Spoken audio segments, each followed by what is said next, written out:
Kitty. Today we're going to teach the kitty how to thread the Juki machine. Over here we have run out of top stitch, so we're going to replace, we already did replace the spool rather. And the first eyelet we're going to go through is this one, and we want to go towards the machine. Let's see if I can do this backwards. Boom, look at that. Then it comes down. We'll get the light on for the video. Now this one here, there's 4 holes here, and the idea of the machine, the whole threading process, is to get knots and curls out of this thread. The thread will curl up, and as it goes through the thread guides, it will eventually straighten out. It might not straighten out on the first one or the second one, but eventually by the time it gets to the needle, it'll be straightened out. Also, there needs to be a certain amount of tension on the thread. That way when the bobbin hook comes around, it can grab the thread. So this is the tensioner right here. So the first spot we're going to go through is we'll go through hole number 1. We'll go around and we'll go through hole number, I don't know, 3. We're just going to go through 2 because that's the way it was last time.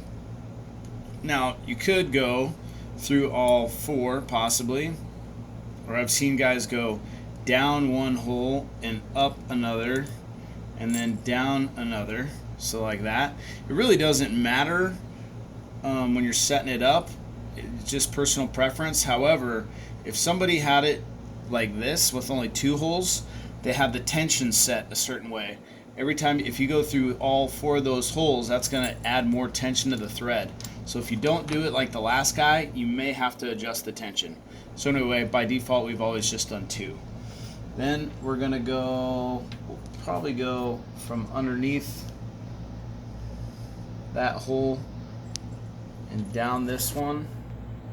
A sewing machine guy told me, a repair guy told me he liked doing that way. That way the thread's going down directly to the tensioner. You could, again, you could go, you could go down and over, but whatever, that's the way we're doing it today.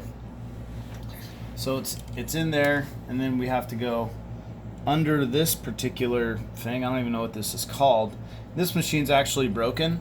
This is supposed to be down here like this, and it has a spring load on it, but I don't know if you can see in there, there's a little tiny hook right in there, and the key is the thread has to get past that hook.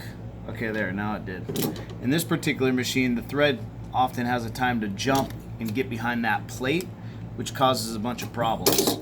So anyway, we're gonna come up through that guide, in through this arm here, boom. We're gonna come down here through this one, then we're gonna come in here. Well, that worked out really easily. Let's see if I can get the flashlight in there. It has to come down through this and be behind here, and then in through that hole, and then through this last guide here, and then through the needle, always, very, very important, always from left to right. On the needle, there is a groove on the left side of the needle, and the idea is that when the needle goes into the material, this thread sits in that groove. And then the bobbin hook actually spins on this side, so the needle has a little cutout in it on this side here. And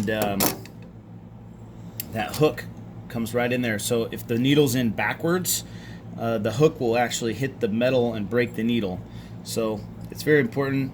Okay, see, now I'm pulling on it and I'm not getting anything. So whatever we did, I wasn't actually sitting here when the thread ran out, so it looks to me like we got to loosen the tension a little bit. Something's getting hung up. We should be able to pull it, and we're not able to pull it. Okay, let's give it a little test. So it's always good to test this stuff out before you start running on a pad. I got a feeling we're gonna have trouble.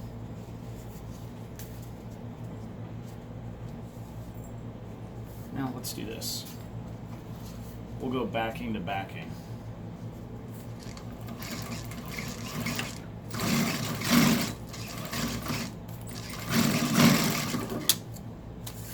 Okay, now if the tension is set properly, you shouldn't see the knot in the stitch. So that's the top.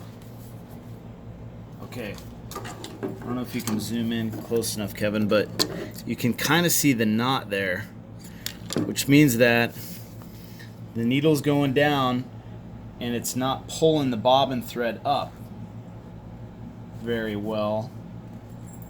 So if we tighten this one turn, that thread should pull the bobbin up.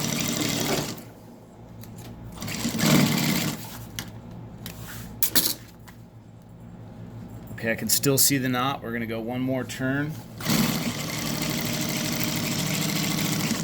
Nobody actually showed me this part. I just made this up over the years. Okay, there. Now I don't see the knot. I don't know if you can see that in the video. You can see a little knot there. That's actually the top thread coming through, and this here's thread going all the way across is the bobbin thread.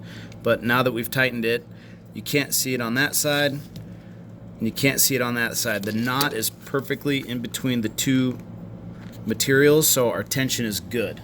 So anyway, if you just go ahead and rethread it exactly the way the last guy had it, you won't have to deal with the tension. Ideally, you don't want to deal with the tension if you don't have to. That's it.